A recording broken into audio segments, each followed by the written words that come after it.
A well in Egypt turns out to be a long-forgotten tomb, medieval treasure hidden in the Second World War was just discovered, and an entire ancient Roman town was just unearthed in Italy. These are some of the most amazing discoveries made in 2025 so far.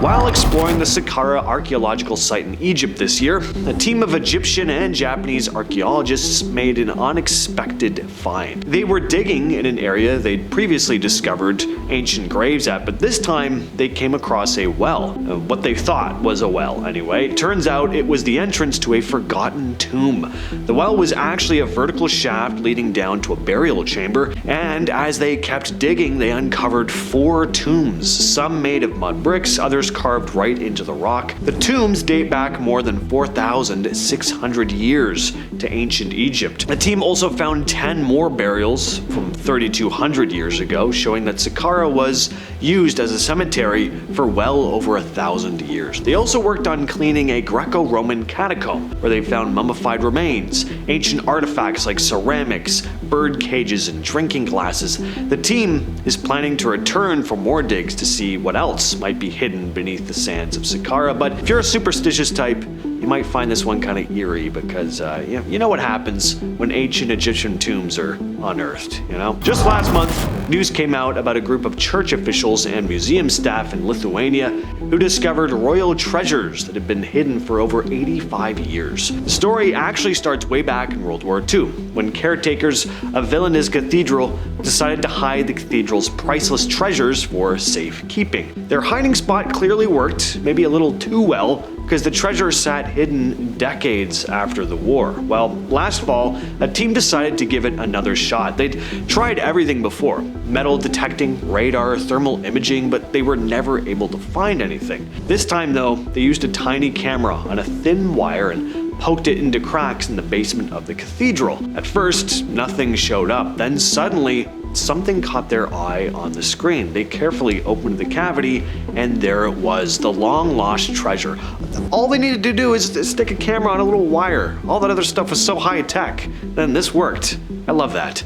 Among the finds were royal burial items, some more than 450 years old. The treasure included 3 crowns, a scepter, an orb, jewelry, silver plaques, and a medallion. One of the crowns belonged to Alexander Jagiellon, the Grand Duke of Lithuania and King of Poland, who died in 1506, and 2 others belonged to the wives of King Sigismund II Augustus, who passed away in 1572. News of this story has been making the rounds recently. Archaeologists working in Italy discovered this long-lost Roman town hidden beneath farmland. Incredible. The site in the Lazio region dates back to around the 1st century BCE, and it's pretty well preserved. Researchers found entire buildings, including homes and workshops, with walls still standing and even some floor mosaics intact. And then there were the artifacts. You got pottery, coins, and tools. The town was a busy spot for trade. It was probably connected to a bunch of other Roman towns, all working together to supply bigger cities like Rome with what they needed. The find could help scholars understand how smaller towns in the Roman Empire functioned and interacted with one another. We've uncovered a lot about more famous cities like Rome and Pompeii, so discovering more about a smaller, lesser-known town like this is pretty cool. Researchers have recently deciphered these ancient Babylonian tablets, more than 2,500 years old, that mention lunar eclipses as omens. To these ancient people, an eclipse was seen as an ominous sign, often bad news for the kingdom. One tablet specifically mentions a lunar eclipse as a warning that the king could be in danger, or that disaster might befall the kingdom. They believed the moon had an influence on world events, from the fate of kings to outcomes of wars, which isn't all that surprising. I mean, imagine looking up at the sky 2,500 years ago and seeing a big shadow swallow the moon. I mean, what are you supposed to think? That good things are about to happen? The tablets were written in cuneiform script, the oldest known form of writing, and not easy to decipher. But it's clear that the Babylonians knew a lot about astronomy, even though their interpretation of it was a bit off. In 2025, archaeologists in Peru discovered this hidden network of ancient Inca tunnels beneath the ground. These tunnels were used for water management and transportation, and they've been surprisingly well preserved over the centuries. What's so important about this find is that it shows just how skilled the Inca were at engineering in a tough environment. Without modern tools, they dug these tunnels to direct water through the mountains, helping to irrigate crops during dry seasons. Some of the tunnels also worked as roads, allowing people and goods to move across the rough terrain. The Inca are already famous for their impressive structures like Machu Picchu. These tunnels are revealing another side to them.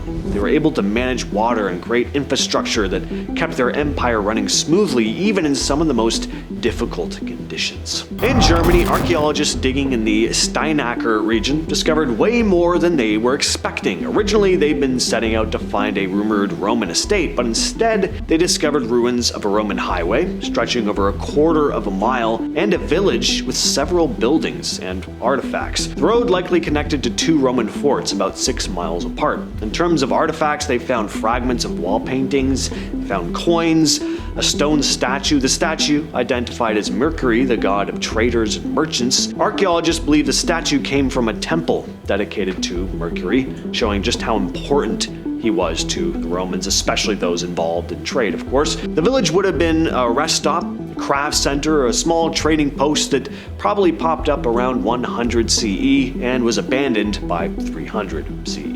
The Nazca lines have been talked about to death, but today we have an update for you. Recently, hundreds of new geoglyphs in the desert of southern Peru have been found with the help of artificial intelligence. There you go, it is good for some things. Researchers using AI to analyze satellite images discovered 303 additional geoglyphs in just 6 months. These include detailed depictions of animals like llamas and orcas holding weapons, more on that later, along with more human-like figures. Some of these things are over 2,000 years old, created by the Nazca people, who lived between 200 BCE and 600 CE. They're famous for their massive drawings etched into the desert floor, which could only have been fully appreciated from the air, which makes them very mysterious. So the AI model was key in this discovery. As lead author Masato Sakai explained, the quote, traditional method of study was slow and carried the risk of overlooking some of them. The AI, on the other hand, found faint lines 20 times faster than humans could. Now they were able to map out the distribution of the geoglyphs a lot more efficiently, to say the least. Some of these new figures are smaller, but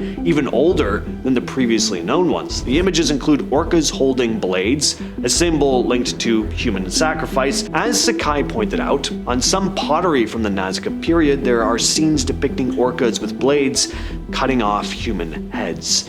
Now, we're still not sure what the purpose of the Nazca lines was, but it seems like they would have held some spiritual significance. This year, archaeologists working in Pompeii discovered something pretty cool, a private spa complex, no longer operational, of course, but it is helping to show us how the city's wealthy lived before Mount Vesuvius erupted and buried everyone in mounds of boiling hot lava. How's that for a hot tub?